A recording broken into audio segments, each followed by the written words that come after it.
So you were saying that you didn't necessarily come to this program willingly.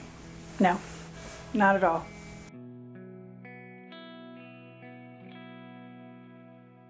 When I was 2 years old, I was molested by my cousin from 2 to 7. When I got home, the police was at my house and they had arrested me at 15 years old for a felony hit and run. What was your diagnosis? Bipolar, borderline personality disorder at the time. Leading up to that, that was my first suicide attempt when I was diagnosed. I've been dealing with substance abuse for a while, for 10 years actually. I started when I was 38 years old of using drugs. Got in some trouble over it, which it normally gives you, and put myself in prison. Got out and I stayed clean 5 years. And I relapsed briefly on heroin, and I ended up going to another facility.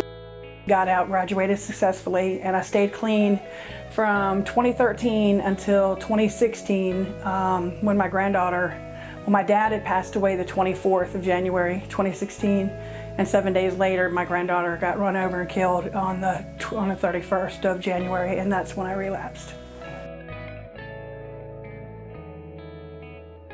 I was going through a nasty divorce, and a friend of mine told me to take these 2 things, which was Vicodin 7.5s, 2 of them, and I took them, and I loved the way they made me feel, and that was the roller coaster to hell. I could actually say that I've caused my family and myself for the last 10 years. I never did anything while I was in high school. I never attempted, never wanted to experiment, nothing. And then she gave me those, and that was all she wrote.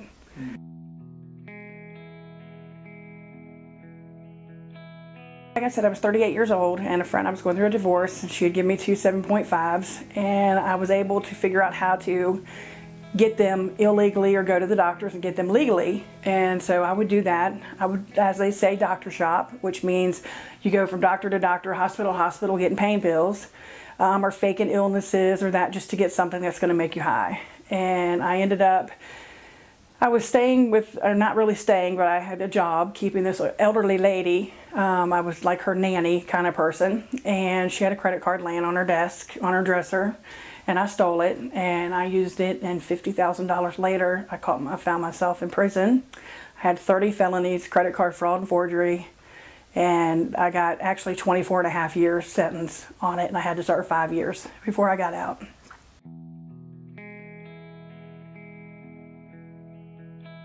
Life in prison. Tell me about that. It sucked. My family, basically, tough love.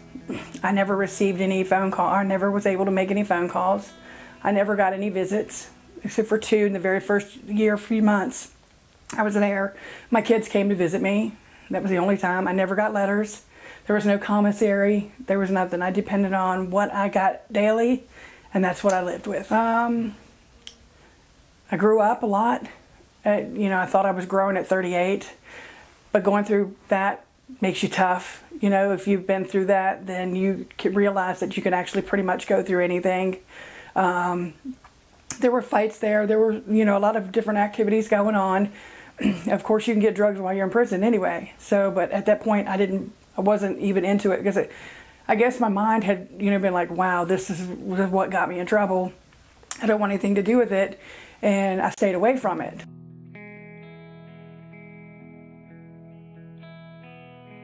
You served 5 years. Mm-hmm. And then you get out, and what's life like? Scary. It was like, it's really weird, because it's like you get thrown out there after 5 years of being confined, structured. You get out in the world, and you're like, oh wow, what am I supposed to do now? You know, I didn't have a home, I didn't have anything, I had no clothes, I had no belongings. And my daughter was there to pick me up, and I went and I stayed with her, and I basically got back on my feet. I ended up getting a job right away at IHOP, and I was the manager there. I worked so hard that I ended up becoming the manager there, and I was still waitressing and managing, and a couple people came around that I shouldn't have been involved with, and I ended up relapsing in 2013. And I got out in 2012, and I relapsed in 2013. And that was tough. It takes me down a road I never knew that was even possible. When I was doing the drugs before I got put into prison, it was pills. I was taking pills, snorting, you know, that's all I knew. And in 2013, my life changed completely for the worst. I'll never forget it. February the 28th, a friend of mine asked me to take a sniff of this, and I took a sniff, and it was heroin. And she says, you know, you feel good? And I said, yeah, it makes me feel really good. You know, I said, wow. She says, you want to feel even better? And I said, yeah. And she says, let me do this to you. And that's when she injected me the first time with heroin, with a dirty needle. I was unaware. And that was my road to hell. That was February 28th of 2013. And I was so strung out, I was doing 5 grams a day, just myself, pushing 5 grams a day. And I had a $1,400 a week habit. And by April the 2nd, I was walking myself back into rehab because I knew I was going to die. Because in the process, I caught Hep C.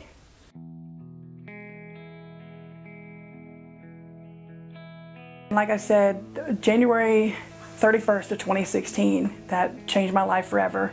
February the 5th of 2016 is when I picked up again after being clean 3 years. And that started my road to hell in the whole year of 2016. And I was given the choice by my probation officer, either you go there, or you're going to be court ordered, or you're going to go to jail, point blank. And I was bound and determined I was going to run. I wasn't going to go here. I didn't want any parts of it. And I came, kicking and screaming. I came to try it out. And by the time it was 2 weeks into the program, I knew that this was for me. I was able to talk about things. I was able to get things off my chest. My counselor was amazing. My peers were amazing. There was nothing that I couldn't say that they hadn't heard or seen before.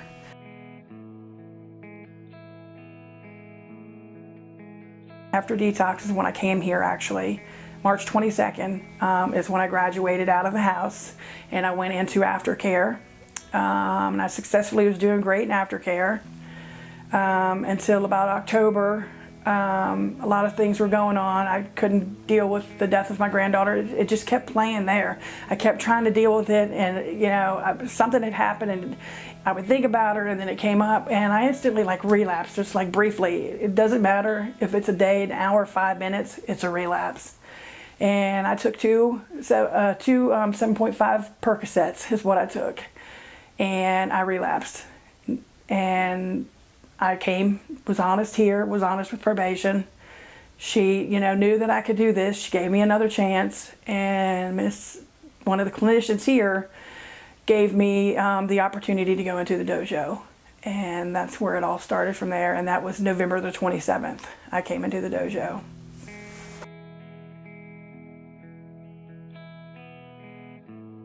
And it was a life-changing experience. I couldn't have asked for anything better to happen to me than the dojo. I don't think, if I would have went from aftercare to relapse prevention, I don't think I would be as strong as I am today or where I'm at, even in my recovery.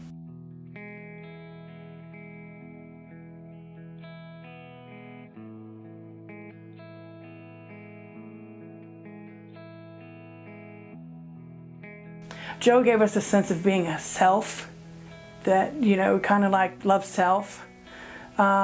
He helped me deal with grief in a different manner. Instead of just let go, you gotta let it go, you know. He helped me, you know, like I wrote a letter to my granddaughter, goodbye, kind of like a goodbye letter, but I love you letter. And he had me do it peacefully. I didn't have to do it in front of anybody. It was at home. And I remember doing that. And he had me burn it once I was done, or bury it. And I ended up burying it. Put it away so nobody could ever go back. It'll just fertilize and, you know, go back into the ground. And from that point on, it was like the tears stopped.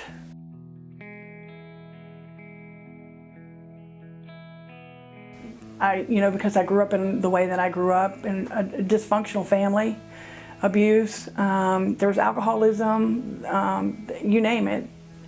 And there wasn't much I love you, there wasn't much feeling exchanged or emotions exchanged, or, you know, so I didn't know how any of that would go on. So I didn't realize I needed to love myself first.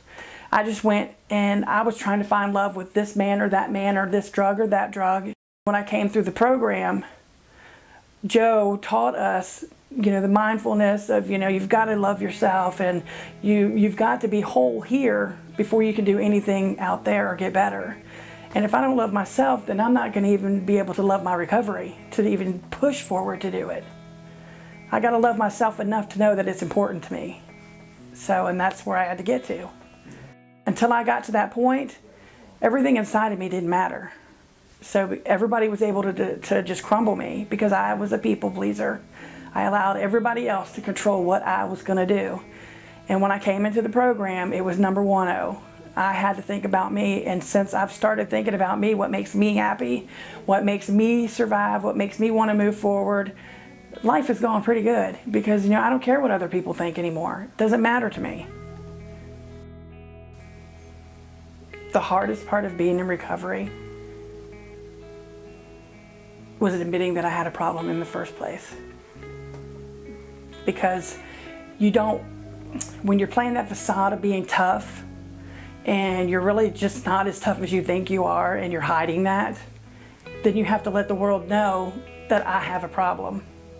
And I have to worry about being judged on this problem. And for me, that's what the hardest part is because people judge you every single day because I'm an addict. And it's tough because it's not fair. It's not fair. The best part of being in recovery is at the point that I have my life back. I have life, and I actually have goals, and I'm set myself up for a purpose. And in my heart, to get through this every single day, I believe that if I can go through this world and I can save one person's life, no matter what I went through, it was all worth it.